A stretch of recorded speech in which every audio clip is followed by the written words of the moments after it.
मेरे प्यारे भाइयों और बहनों, आज हम सुनने वाले हैं एक ऐसी भयानक कहानी जो शायद आपका चैन से सोना छीन ले। एक बात ध्यान से सुन लेना, जो अकेला सोता है वो ये कहानी बिल्कुल न सुने, क्योंकि ये कहानी सुनकर कई लोग अकेले सो नहीं पाए। और हाँ, जो 2-3 लोग साथ में हो वो भी अच्छे से कंबल ओढ़ लो, क्योंकि ये डर धीरे धीरे अंदर घुसता है। तो चलो अब कहानी शुरू होती है। यह कहानी मैंने अपने गांव के ही एक बुजुर्ग जो कोलकाता में काम करते थे उनसे सुनी थी। एक बार की बात है कि कुछ अंग्रेज शिकारी भारत के किसी जंगल में शिकार पर गए।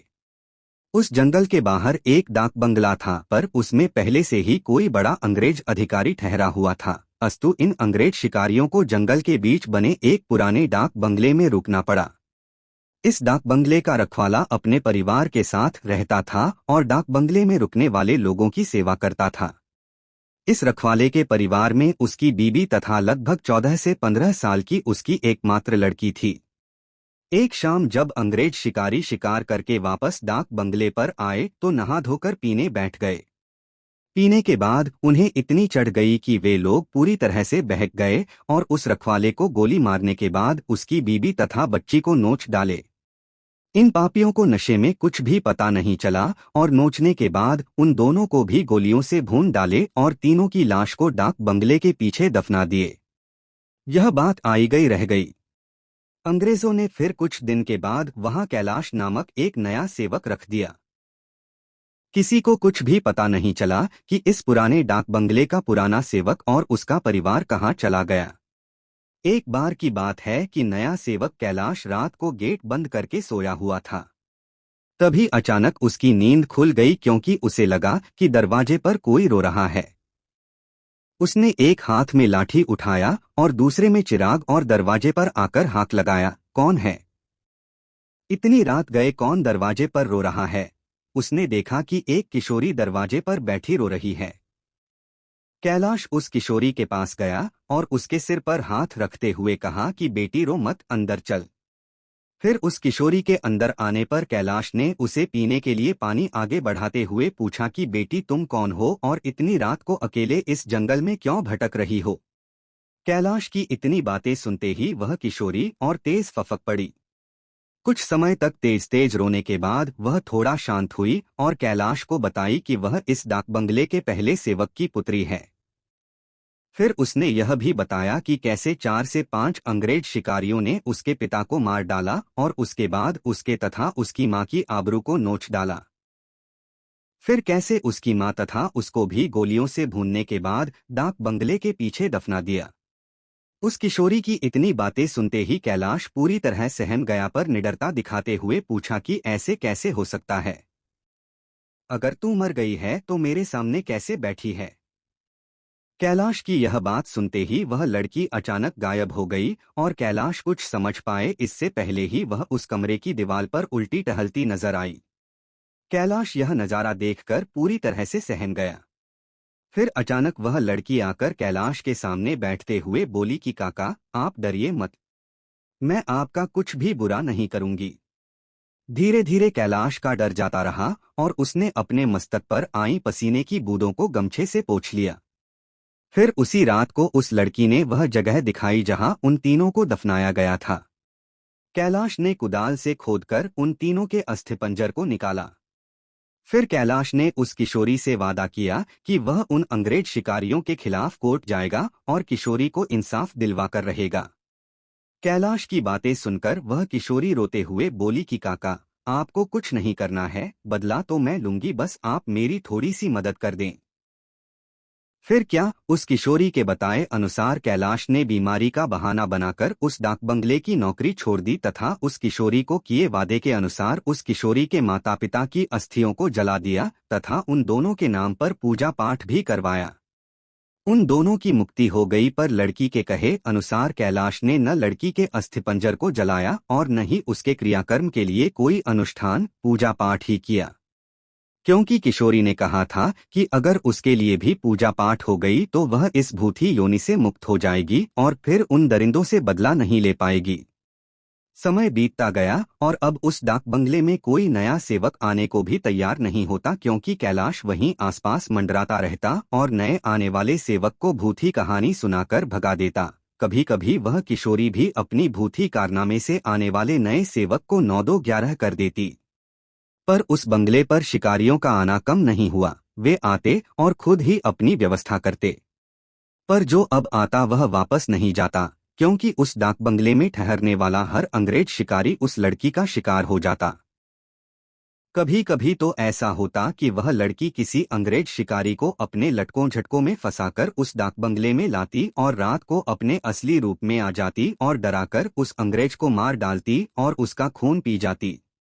यह क्रम चलता रहा और उस डाक बंगले में मरने वाले अंग्रेज शिकारियों की मौत रहस्य ही बनी रही। अंग्रेज अधिकारियों के लाख कोशिश के बावजूद न हत्यारा पकड़ में आता और न ही मरने वाले अंग्रेज शिकारियों अधिकारियों के मौत का कारण पता चलता। धीरे धीरे यह खबर आसपास के क्षेत्रों में अंग्रेज शिकारियों आदि में फैल गई कि पुराने डाक बंगले में ठहरने वाले हर शिकारी की रात तो होती है, पर वह दूसरे दिन का सूरज नहीं देख पाता। 2-3 और वर्ष बीते और अब वह डाक बंगला खंडहर हो गया, क्योंकि अब किसी में भी हिम्मत नहीं थी कि वहां ठहरे। आखिर किसको अपनी जान की परवाह नहीं होती। पर वह किशोरी भूतनी जो अब युवती बन गई थी, उसी डाक बंगले में रहकर अपने हत्यारों का इंतजार करती। दिन में उधर आने जाने वाले लोगों को उसका एहसास होता, क्योंकि वह बराबर रोती रहती पर किसी को दिखाई नहीं देती। एक बार की बात है कि वह युवा भूतनी उस जंगल में रह रहे एक युवा भूत तथा युवा भूतनी के संपर्क में आई। ये दोनों आदिवासी थे और जंगल में लकड़ी काटते समय किसी अंग्रेज शिकारी के शिकार बन गए थे। युवा भूतनी उन दोनों को लेकर शहर की ओर निकल गई। युवा भूतनी उन दोनों भूत भूतनी के साथ शहर में घूम घूम कर अपने हत्यारों की तलाश करती रही। 2 से 3 दिन की मेहनत के बाद ही वह अपने हत्यारों को पहचान ली। एक दिन वह शाम के समय खूब खूबसूरत युवती बनकर उनमें से एक हत्यारे अंग्रेज शिकारी के घर पर गई। घर पर उस अंग्रेज के सिवा कोई नहीं था।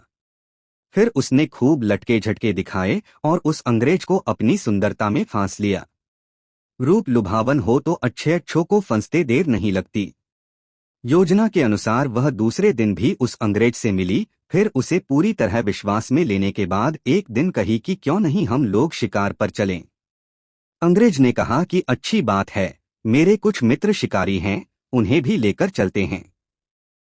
फिर क्या था, उस युवती भूतनी ने उस अंग्रेज से कहा कि मेरी एक और सहेली है, वह भी बहुत ही खूबसूरत है और शिकार पर जाना पसंद करेगी। फिर दूसरे दिन उस युवती भूतनी ने अपने साथ आए हुए दूसरी युवा भूतनी से उस अंग्रेज शिकारी को मिलवाया। अब तो अंग्रेज पूरी तरह उस भूतनी के मायाजाल रूपजाल में फंस चुका था। एक दिन सुबह सुबह वह अपने उन्हीं पुराने दोस्तों के साथ जंगल की ओर निकल पड़ा। दिन भर शिकार करते रहे और खूब मौज मस्ती भी। शाम होने को आई तो अंग्रेज शिकारियों ने कहा कि अब सूर्य ढलने लगा है, क्यों न हम लोग वापस शहर लौट चलें। अंग्रेज की बात सुनकर उस युवा भूतनी ने कहा कि नाना, आज रात हम लोग यहीं ठहरकर जंगल का आनंद उठाते हैं। पर एक अंग्रेज शिकारी ने कहा कि हमने पहले से डाक बंगला तो बुक किया नहीं है, ठहरेंगे कहाँ। फिर क्या था, वह युवा भूतनी मुस्कुराई और बोली कि इसी जंगल में दूसरी ओर मेरे एक मित्र आदिवासी की कुटिया है, हम रात वहीं बिताएंगे और खूब मौज मस्ती करेंगे। अब हुआ यूं कि उस युवा भूतनी की योजना के अनुसार देखते ही देखते उसके मित्र युवा भूत ने एक मड़ी तैयार कर ली थी। उसमें ऐशो आराम की सारी चीजें भी ला दी थी। उन दोनों युवा भूतनी के साथ ये अंग्रेज उस मड़ी में पहुंचे। इन अंग्रेज शिकारियों को उस मड़ी की दशा देखकर अजीब लगा, क्योंकि उस मड़ी में महलों बड़े बड़े होटलों जैसी व्यवस्था थी। रात को पार्टी शुरू हुई तथा साथ ही अंग्रेज अधिकारियों की सिट्टी पिट्टी गुम होना ही, क्योंकि पहले तो उन दो युवा भूतनी जो देखने में बहुत खूबसूरत लग रही थीं, अचानक बहुत ही डरावनी रूप बना लीं। ऐसा रूप जिसे देखते ही अच्छों की पैंट गीली हो जाए। फिर क्या था, उन भूतनियों ने ग्लास में खून भरकर लाकर उन अंग्रेजों को पिलाना शुरू कर दिया। किसी अंग्रेज की हिम्मत ही न थी कि वह ना करे, क्योंकि सबके सब पूरी तरह से डरे हुए थे और कांप रहे थे। अचानक आदिवासी युवा भी विकराल रूप में आ गया और अचानक उछलकर पास के एक मोटे पेड़ की मोटी शाखा को उछलकर इतना जोर से खींचा कि चर्र की आवाज के साथ वह मोटी शाखा टूट गई। उसके बाद वह विकराल भूत उन अंग्रेज शिकारियों में से एक को पकड़कर पैर के नीचे दबाकर देखते ही देखते चीर दिया और उसके खून को पीने लगा। उसका खून पीता देख दोनों भूतनियों ने भी लंबी लंबी विकराल जीभ निकालते हुए खून पीने में उसका साथ देने लगी और साथ ही अपने बड़े बड़े नाखूनों से उसका शरीर जगह जगह से चीरने लगी। उस युवा भूतनी ने तो भयानक आवाज निकालते हुए दौड़कर एक दूसरे अंग्रेज शिकारी के पास पहुंची और उसकी आंखों में अपने विकराल भयावह भाले जैसे नखों को डालकर उसकी दोनों आंखों को निकालकर खा गई। इसके बाद उन तीनों भूतनी भूत ने एक एक कर सभी अंग्रेज शिकारियों को मार डाला। दूसरे दिन उन अंग्रेजों की खोज में गए अंग्रेज अधिकारियों को उनकी ऐसी विभत्स लाशें मिली जो देखने में बहुत ही भयावह लग रही थीं। उनको ऐसे नोचा गया था कि लगता था कि यह किसी मनुष्य या जानवर का काम ही नहीं हो सकता। कैलाश को तो सब कुछ पता ही था पर वह किसी को कुछ नहीं बताया। फिर एक दिन समय निकालकर गोपनीय रूप से कैलाश ने उस युवा भूतनी के कंकाल को भी जला दिया तथा उसकी मुक्ति के लिए एक पूजा करवा दी।